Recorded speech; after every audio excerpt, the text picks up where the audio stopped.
My name is Adam van der Wecken. I work as the communications coordinator for the County of Barrhead.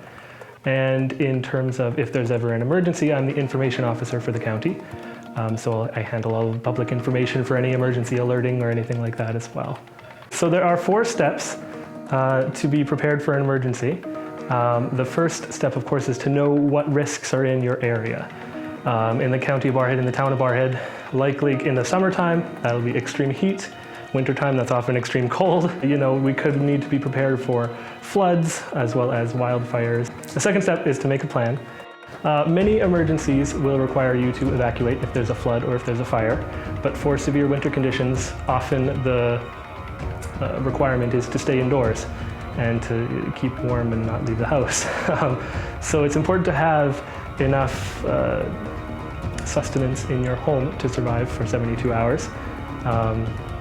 So just make a plan as to what you will have. It's important to have an emergency contact list for your family and friends to stay in touch, as well as for people that can fix your utilities or your heaters if it breaks in the cold. It's important, especially in rural areas, to have a communications plan laid out. If you are living in an area that does not have cell service, it's very important to make note of maybe you have a neighbor that is in a cell service pocket and you can contact through them. If you have a landline, make sure that you have a corded phone available. Make sure that you have warm supplies if you do need to leave. Be very prepared to keep warm whenever you're moving about. In rural areas, there are often different requirements for making an emergency plan and for building your emergency kits because you're in more remote areas. And so often, especially if it's including farm animals or livestock, you need to be prepared to keep them warm in the extreme cold. An important part for rural emergency plans as well is to have a site plan clearly marked, indicating buildings and buildings where animals are kept and sources of water and sources of heat for the animals throughout your entire yard site, so that if emergency services needs to come in, they can easily see where other people or animals might be located as well. And you really need to make note of your legal land location and your municipal or your green sign address in the county if you do need to call emergency services, because they will require that, and it's very important for you to have in your brain. A third step is to build a kit, and there are many checklists you can go through online to find all of the items you want to include in your emergency kit. And this can be food and water, this can be clothing and bedding, or sources of light, sources of heat, those sort of things. Anything that you can put in a bag and get ready to go.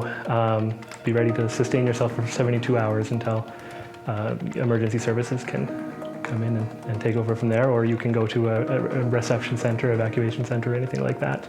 There are specific challenges in rural and remote areas, especially. Limited cell phone coverage is a really big one, so you need to be prepared for that. Just difficulty in moving around in low population density areas. There is just less people around that can help you if you need help. Difficult terrain, that sort of thing, and then also in rural areas you have maybe livestock considerations or anything like that, and that's a big question is if you need to evacuate, do you take your livestock or do you not? What's the deal there? So make a plan for many situations to know what to do right away. So your emergency plan will be different for every family or every situation. So it's very important to take into account any special considerations for your family. Many people have pets, and you need to, pets have different needs and different contacts if they're having issues.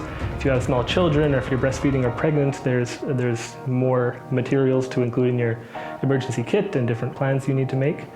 I've mentioned as for livestock, that's a different consideration as well.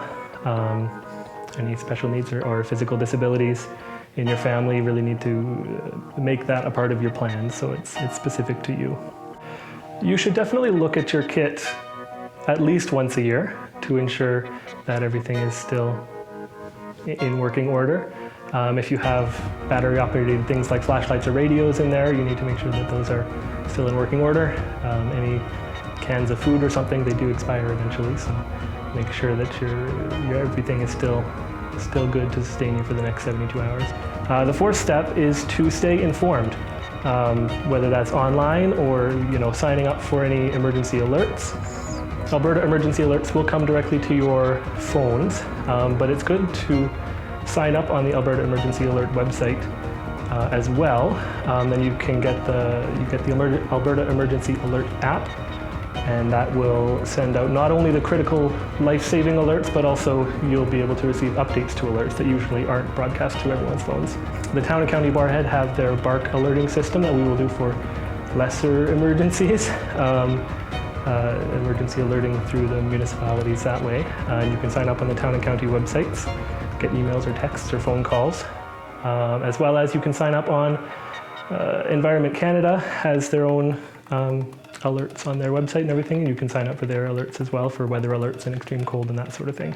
Residents, anyone really, can find this information on the County of Barrhead website. Alberta Emergency Alert does send out test alerts, I think a few times a year, and they kind of treat that as a practice not only for the alerting system, but also for families to think about, what would I do if this was a real alert? If we're in the middle of my workday and I get an alert on my phone that I need to evacuate, what's the plan? What can I do now? And so that's important. There is a test alert coming out in November here, so that's interesting to think about. What would I do in this situation if this was a real alert?